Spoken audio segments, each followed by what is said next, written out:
What's up guys, Lifting here. I want to talk a bit about the build that I am currently playing besides my Uberlab farmer, and that's an elemental charge dash Dreamfeather Queen of the Forest champion. And my character is currently level 86 and I plan to take it higher. I actually still need my 2 last Uberlab points too. I'm playing it as a champion because I play in hardcore. And any evasion-based build, in my opinion, feels rather dangerous if you don't have some kind of backup for when you actually take damage. And so for this, when you play as the champion, you have a permanent fortify. And the champion also delivers a nice amount of attack speed, some damage and so forth. So it's pretty solid for this. But you can also play it as a berserker, or some sick leech and damage. You can play it as a raider for some sick movement speed, and pathfinder too, I guess. Maybe even slayer if you wanted more AoE, which would be nice. But I've only tested the build in like mid-tier maps, tier 10, 11, 12 I think is the highest I've tried. And it feels pretty good so far. It's fast. But it's very high maintenance in the sense that you have to constantly position yourself. You have to know where you're aiming. You need to know for how long you need to charge it up. And you can't just hold down the right click button or whatever. So that both makes it super fun, but it also makes it a little draining after having played it for a long time. And I know some people are comparing it to Flicker Strike. I don't feel like it feels like playing Flicker Strike. But if you do want to make the comparison, I would say it's probably a more reliable, maybe a little more safe approach than Flicker Strike. You feel more in control, but it's probably not as fast as Flicker Strike either. Maybe you can make it so, and maybe when I get really good gear for this, maybe it will feel like that. But for now, it just feels like a good, fast map clearer that that can feel a little clunky sometimes. When you're up against bosses and you constantly have to position yourself from one side to the other, it looks super weird, and it looks like it's a lot of work, and it kinda is compared to other builds. But it does what it's supposed to. I like the skill, it's fun, and especially when trying to build it with as much movement speed and attack speed that I've tried here. It makes it feel less clunky with more movement speed. And it's also for that reason that I've decided to use Queen of the Forest, so that the more evasion I have, the more movement speed I'm gonna get. The more movement speed you have, the faster the animation is gonna charge forward. And yeah, and at the same time I'm using dual Dreamfeathers, so because of the high evasion we're scaling, we're also getting a lot of increased attack damage. But I'm going to show you the items in just a bit. But the thing is, you don't want to have too much movement speed, or if you do have too much movement speed, then you need to compensate by having a ton of attack speed too. Because too much movement speed with low attack speed results in less attacks per charge, so you will deal less damage. And I had that at some point in time, I think it was around level 60. I'd gotten a ton of movement speed and the charge felt good, but the damage was super lackluster when I then actually hit something, and that's because my attack speed was too low. I then added in 3 jewels that gave me a lot of attack speed, and it felt instantly better. Such an improvement. It was really worth it.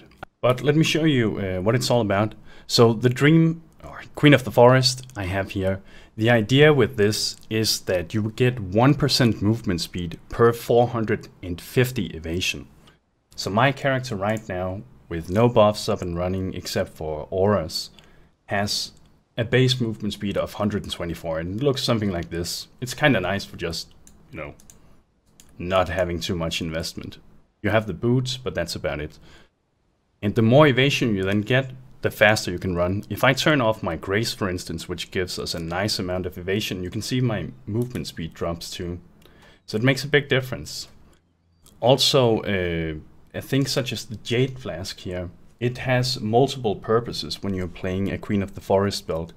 It both gives us more movement speed because of the interaction between the two, but it also gives increased attack damage, or increased damage because Dreamfeathers is so that you get 1% increased attack damage per 450 evasion. So not only do we gain damage from evasion, we also gain movement speed. So if you notice here, when I click my Jade Flask, you can see my movement speed goes up to 170. And when I have everything up and running, my base movement speed is 259, and it looks something like this and feels fast. It feels good, it's fun. So that's the way we scale it. Evasion, and then because it is a sword and it has a high implicit accuracy, it also allows me to not go Resolute Technique, and allows me to spec into something like Elemental Overload, but I'll show you the skill tree in a bit. I'm also using a series step, and I'm doing that because of the high evasion it grants us, so for movement speed and damage too, and for the 16% chance to dodge spell damage. When I get my next level, I'll be picking up Phase Acrobatics. Phase Acrobatics on top of a series step is going to give us 46% spell dodge, which is pretty decent. And I currently have 43% dodge on top of that. Because of the high evasion that we have, I have 65% chance to evade, and that of course goes up when we use a Jade Flask too. It's pretty decent. I don't really feel like I take too much damage. Then I'm using a Devotos, and Devotos is amazing for this type of build. It gives evasion. The 10% reduced physical, it doesn't really matter because we're scaling elemental. It gives dexterity, a high amount, and dexterity will give us more evasion too. It gives attack speed, perfect, and it gives movement speed. The chaos resist is of course nice too, but it's a really nice helmet for this. I wish it had life, but that would be insane, right? Other than that, I'm using the Snakebite Gloves, and I'm not 100% sure that these are the ones that I will stick to, but they are nice because I got it with the corruption of curse enemies with level 10 elemental weakness on hits. So that means I don't have to stop up and curse myself. It gives life, it gives attack speed per frenzy charge and accuracy per frenzy charge. And even at level, when I look in Path of Building around level 92, 93, this character still has 92% chance to hit. So it's pretty solid and very reliable, right? So they make a nice difference, but I may spec into something else later. Oh yeah, you can see if I press my Jade Flask here, it goes up to 52,000 evasion and 74% chance to evade. So pretty decent here. As for the links, I'm only really going to talk about Charged Dash here because I haven't fully decided on the other links for the build yet. But I'm using Charged Dash, Increased Area of Effect. I really feel that's necessary because Charged Dash without this, there's so many stragglers you constantly have to run back and forth with. And I still have to do that to a bit of an extent here. I wish it had a little more area of effect by base of the skill. And I also have these notes up here. But without this, it doesn't feel too good. You can swap it in with the concentrated effect when you go up against bosses too, when you have a blue circuit. But Charge Dash, Increased Area of Effect, Elemental Damage with attacks, that's pretty obvious. Added cold damage, so we can scale that.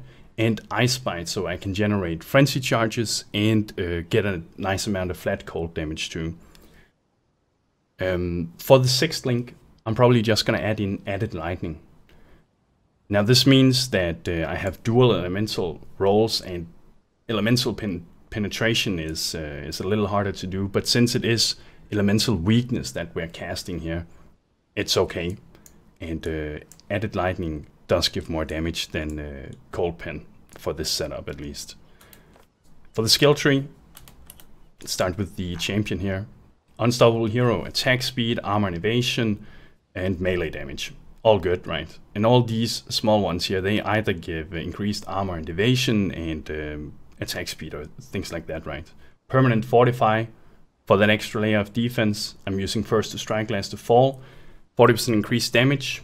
It's nice, but also one of the stronger multipliers here is intimidate. You permanently intimidate enemies that are on full life. That's a strong damage multiplier that will greatly increase your damage. Eventually I'll be picking up inspirational so that I can get more evasion, but also some damage and movement speed. As for the rest of the tree, it's basically an evasion and life scaling tree that scales damage via elemental. We're converting some of the fist damage here into cold. Primeval force for elemental damage, forces of nature, and of course the life and evasion nodes for like double dipping the effectiveness. Acrobatics and then interface acrobatics. I'll be picking up some more frenzy charges too, or this frenzy charge up here. I have the area of effect up here, otherwise it doesn't feel so good. Precision is really nice. Accuracy and movement speed and attack speed, very effective for this. Catalyze, more elemental damage, and of course elemental overload. And to proc this, I am currently using Orb of Storm's increased crits. And for my jewel sockets, I've added in jewels that just give me a ton of attack speed. So attack speed with regular one and dual wielding and swords. And I've done that in a lot of the jewel sockets here. And this was necessary. I needed to compensate with a lot of attack speed to make up for the very high movement speed of the character. Without it, it didn't feel too good. You could also add in faster attacks in your gem setup here. That's a solid solution too, but if you can get it elsewhere, then it is then you will get more damage that way. Oh yeah, and my mana leech, mana sustain comes purely from this single node here, down by essence sap, mana leech, and my life leech comes from Blood Drinker. And that's what I wanted to show you guys. If this turns out to be really solid in endgame 2, I might make a build guide for this. It's kind of fun when you get used to the playstyle. Also rather frustrating sometimes when you need to balance attack and movement speed. But I like it so far. But we'll see how far it takes me. I will probably, when this character rips, and it probably will at some point, then I'll probably put on some expensive gear in standard and just test it out. Record some gameplay and such. If it doesn't rip and I get the stuff anyway, perfect. I'll still do the recordings. But I hope you guys enjoyed it. This is a really fucking fast and fun build to play. I'll leave the path of building pastebin down below, but I'm not gonna do any guide stuff yet because I'm not ready to do that. But for anyone who wanna get started with this or curious, you can check that out. Anyway, come visit me on Twitch. I stream currently and play this build here. Thank you for watching, and bros do you even nerd.